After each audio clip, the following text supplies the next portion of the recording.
Bentrovati!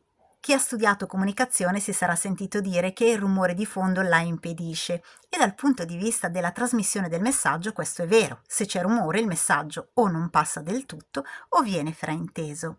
Ma allora perché dico che il rumore è la parte più importante della comunicazione? Perché c'è rumore e rumore. Il rumore può essere frastuono vero e proprio, ad esempio la musica troppo alta in un locale che impedisce di sentire cosa sta dicendo il nostro interlocutore, o il campo del cellulare che va e viene e perciò sentiamo a pezzi. A noi però interessa l'altro tipo di rumore, cioè il rumore interno. Alle volte infatti non riusciamo neanche a sentire ciò che ci viene detto perché siamo distratti da qualche pensiero, da qualche preoccupazione, dal nostro stato d'animo, che in quel momento attirano tutta la nostra attenzione. È vero, in questo caso non capiremo cosa dice chi ci sta parlando, ma il fatto di non riuscire a concentrare l'attenzione su ciò che viene detto diventa allora l'occasione di chiedere a noi stessi come mai siamo distratti e ci dà l'opportunità di guardarci un attimo dentro.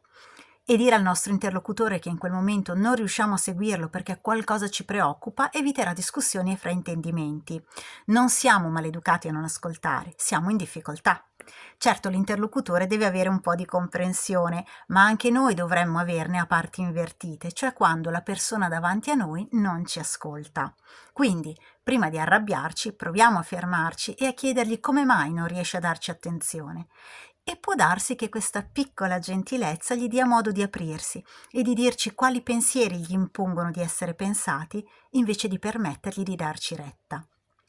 È vero, dovremmo rinunciare temporaneamente a far passare il nostro messaggio, dovremmo accantonare un momento la comunicazione principale, ma se daremo la precedenza all'ascolto e all'accoglienza dei pensieri e delle preoccupazioni distraenti, permetteremo alla tensione di sfogarsi. Del resto questi pensieri vogliono la precedenza, no? Diamogliela, anche solo per qualche minuto, e poi potremo riprendere la comunicazione principale con più serenità, certi di saper ascoltare oppure di essere ascoltati, e avremo così evitato anche arrabbiature e fraintendimenti inutili. È vero che non sempre si può fare, ma è proprio in questo senso che il rumore di fondo è più importante della comunicazione, perché sposta l'attenzione dal messaggio all'essere umano, e un po' di umana comprensione non guasta mai. Voi cosa dite? Vi aspetto alla prossima, un abbraccio.